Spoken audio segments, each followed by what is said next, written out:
continue. Mm-hmm. Right, so this is Ben Gillespie interviewing Arturo Rodríguez at his home and studio in Miami. It is August 26th, 2020, and this is the Smithsonian Institution Archives of American Art Pandemic Project.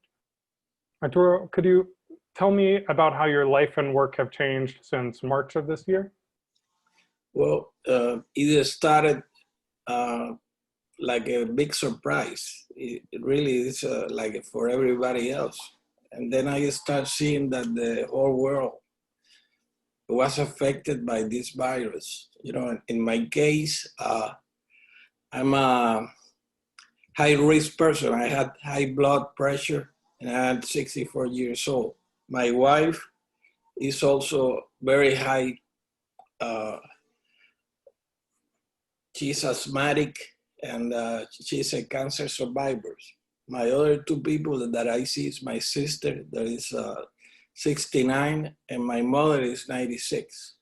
So I have to be very careful when I go out, when I do things like bringing food, bringing our supplies or whatever, and have a life that is very contained, you know, try not to go out. I see very little of my friends, only a continuation of through emails and phones, you know. So when this started, everybody was very, you know, this is going to last very little time. Everybody sent you what they were eating, the food and what they're working, and people start to realize that this is for the long haul. So you have to adapt to that. My work, luckily, I work at my house. My house is my studio and it's also one of my themes that I work about. So what I do is take every day, try to make very like a routine. Otherwise you feel like in a Samuel Beckett play, you know, when there is lines, invisible, you know, things that you want to do and can't do, you know, and you have in front of you, and that's very, very difficult. But in other ways, it's your own sanity that is at work here, and work helps a lot, you know, to be every day, force yourself to work for an amount of time, being very disciplined in what you do. I also am very, in many ways, I do the same thing at the same time. I start working like 10. I eat at 2. I see my mother sometimes at 7. Sometimes when I 7:50, my mother tells me, what happened to you? You know, I try to be there at 7. Try to make like a routine, you know, that is in many ways, it liberates, frees you from being very routinary in your work. You know, the work is what is important to me in all of this, you know, to keep it going, keep it with the same quality and the same continuation. You know, I don't want this virus to be my work. Maybe eventually it will be, but not now. I doing it, for example, a series. It's called Terra Incognita. It's about more or less fantastic landscapes, very suggestive, try to be very more or less poetic. So that's what I'm working on. I've been working in that for a year and a half. So I keep the work. And also about that, I did a series about 5 or 6 years ago. It's called The School of Night. That is a series of drawings and paintings that everything was inside my house. You know, my house is full of objects, masks, the patio, you know. So everything, it was around me, my wife, how we deal with paranoia, with, you know, being together, the things that are fear, rage, you know, all of that is in those works. So in many ways, I already painted what I'm feeling now. It's like a casualty, something like it's very, I don't know, but I felt that I already painted what I'm doing now. So then I changed. There have been other series. One is about Arcimboldo, and my own take on Arcimboldo. It's called Arcimboldo's Ghost. And now I'm doing this Terra Incognita, which each one of these series takes me like 2 or 3 years or 4 to make, you know, so. And then they start like fading off organically, you know, it's just start already painted, yeah, that, you know, I'm tired of that, and I want to change and I want to do something different. And so everything comes to a natural, you know, natural way. So, and, but still every day that is that effort, you know, it becomes like you have to work at it, you know. Right. Well, as what really struck me in how you were describing your life is how the routine is also a way of caring for yourself, because now you're a caretaker for so many people that you have that responsibility to keep yourself well so you can also tend to everyone else. Right. And the freedom that routine allows you. It's like if you're just you set everything else in your life on one track, and that inertia carries you, so your mind can be freer. And I was wondering if is that routine different for you? Has your routine changed quite a bit since March, or is this something that's been consistent in your work for a while? I'm a very routinary person. You know, I like to do things at the same time. I always start working more or less at the same time. First I wake up at breakfast, I read for a while. Then I start working until from 10 to 2. Then we have lunch together, me and my wife. Then I start reading again, maybe sleep a little bit of siesta, you know, and then start working again. Then I walk for an hour. Then I go see my mother, and then come back and keep working until 10 or 11. Then I see a movie or whatever, and that's every day, you know. But that liberates you from working, for really taking chances with your work, with changes in your work, you know. And I really take those chances, try to be as different from the other as possible. But it's always my own view of the world. It doesn't change. It just, you see different parts, you know. That's what I like so much, the movie Rashomon. You know, everybody is the same thing, but view from different points of view, you know. So, and I see that art, I see, you know, painting and a lot of art like that. Everybody has his own view, his own take on things. And that's what makes it interesting also.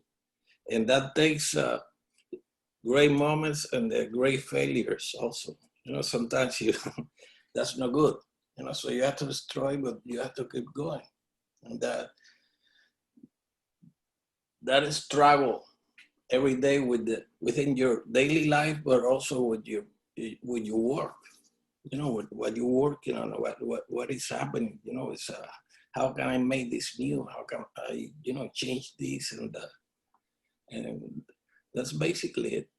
But you have like a hole at the end. You know, you have these routines, and then you have these wild and crazy things that you do in your painting. You know, it's you take chances, you explore, experiment, but the whole thing is, I see it as a whole. So that's what my existence.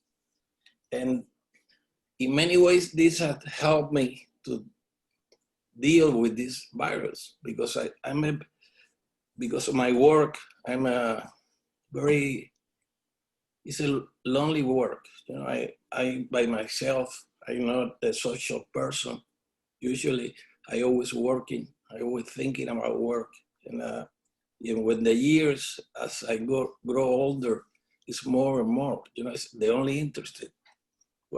It's my work, my vision of the world, and that's what I try to keep going. So. So to come back to the School of Night, so that series of drawings exploring your everyday life in your home, the sort of not just the sinister, but what could be mysterious and transformative within the home if it's just you and your wife. Are you thinking about that differently now, or do you feel like you had already prepared yourself for this time through that exploration of quarantine?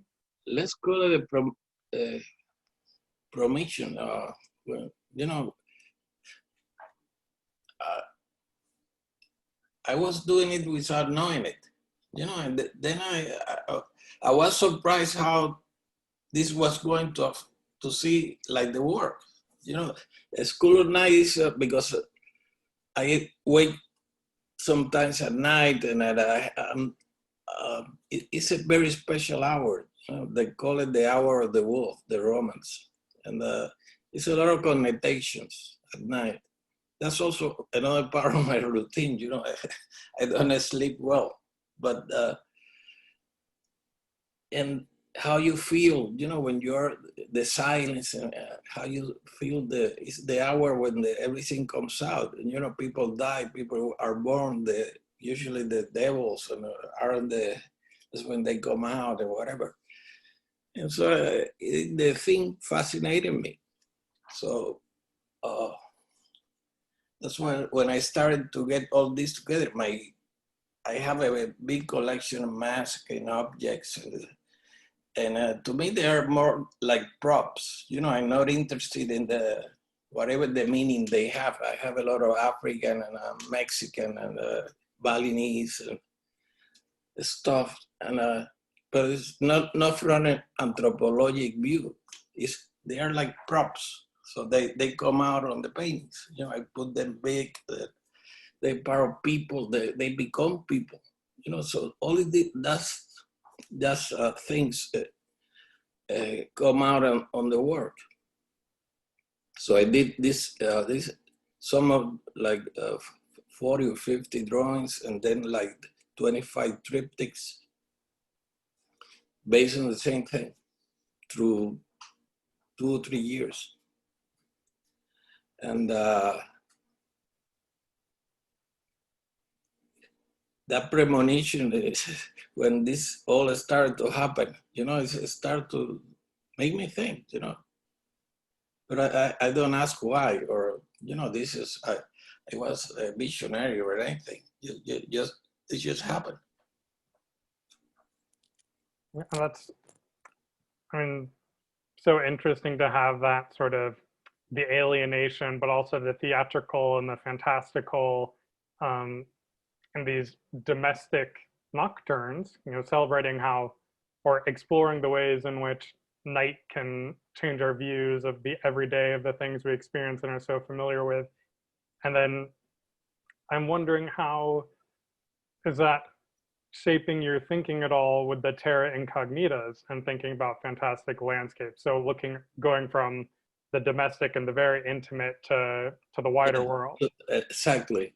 And that's what happened. And in the middle was the Arcimboldo's ghost, that it was art about art, because Arcimboldo make figures with fruits. But apart from fruits, I put like Diane Arbus, I put Jericho, I put the Courbet in the same painting, pieces. So when you see one of those paintings, it's a lot of pieces from other paintings.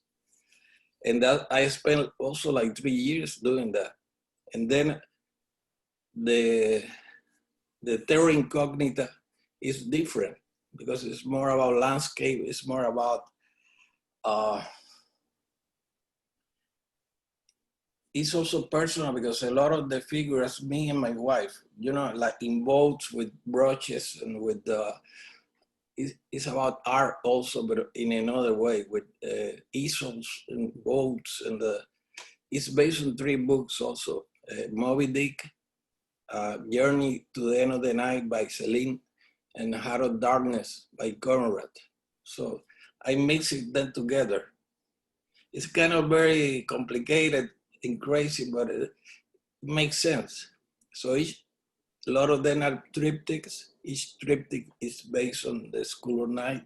I mean, the Journey to the End of the Night, Moby Dick, and Heart of Darkness. So that's what I mix in all the things. But each one have like a certain style, certain way of being painted. And that's very far away from all the others, you know. So, and I very going with time more and more interested in just the Terra Incognita itself. No books, nothing. That's where I'm coming from. That's where I go. You know, to create that that vision of the world. You know, this could be very terrible or poetic or, you know, whatever you want to call it. It's always painting. You know, that's personal, you know, the way it's painted. But it gives you, it's like poetry. I love poetry.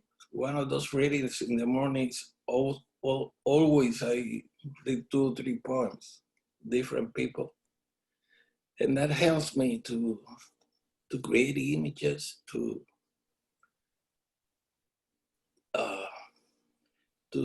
be suggestive, not being obvious. The book School of Night is also with poets. I asked like 10 poets, friend of mine, to do each one a poem for the book. So that came out very nice. I always illustrated other people's poems. So why not they should illustrate my drawings? So we did that book, and that came out great. I'm very proud of the book. I guess since you're reading every day, can I ask which books, which authors, which poems, what's felt most compelling to you in 2020, or what's drawing your attention? Well, I'm very eclectic to what I read, but usually I love haiku, I love Rimbaud, I love Beckett. It's one of my main influence through my life, because the way his vision of the world, I feel very close to it, you know, like Conrad, like Celine is very pessimistic. Moby Dick is one of my favorite books, and always been obsessed by it. The other day I was talking to a friend, he told me that Fran Estela did a painting of each chapter of Moby Dick. You know, that's so, and I keep reading, you know, for example, what I'm reading right now is Patrick Modiano. You know, he's a French, he's didn't knew him that well, but I started reading him, and then I become obsessed. Start buying books on Amazon by him, and right now all I want to read is the Modiano's book, and like that, you know, I see a lot of movies. I love movies. I have like 5,000 DVDs. I have the whole Criterion almost collection. I love. I think film is very important in my work, because the image, the power of the image, you know, power like somebody like Kurosawa, or Fellini, or Bergman, you know, it's a Tarkovsky. By the way, there is a movie that talking about all of this that we do every day, you know, the same thing. He has a movie called Sacrifice.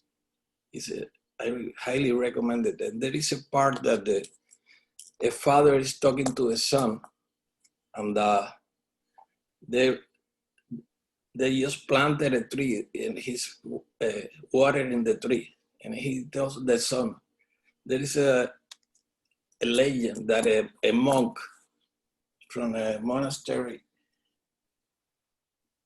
every day at the same time, at the same amount of water, he put it on the tree.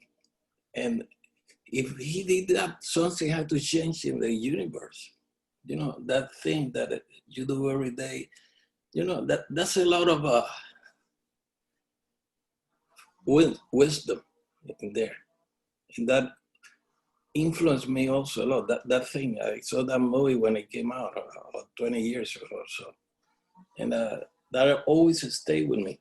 Well, of course, I have it in DVD. I've seen it like 20 times. So, and a lot of influence. Also, I listen a lot of music. I have a huge collection of music, classical, jazz, Cuban music, flamenco. And keep going every day. You know, while I work, I listen to music. And to me, it's very important also. Not only when I'm working. Sometimes you want to be very quiet and listen to a piece of music, and that helps. You know, it's like it's all part of the. You're taking all of this to your work. You know, the poetry, the music, the literature, film. It's like an unconscious. You put your unconscious really to work, because painting is not conscious. When you paint something, what I think I'm going to paint it, and something else is what it comes out in the painting. Usually totally different. That's why you keep painting and you try to fix this and that. And then the painting takes a life on its own. You know, it becomes separate from you. Until you finish, whatever you finish, you know, it's hard to finish painting. Somebody said that you abandon them. So I think that's very truthful. Well, I think that's an amazing point to wrap up here, to abandon this and to let you get back to your routine. Thank you very much for speaking with me today. Okay, it's been a pleasure.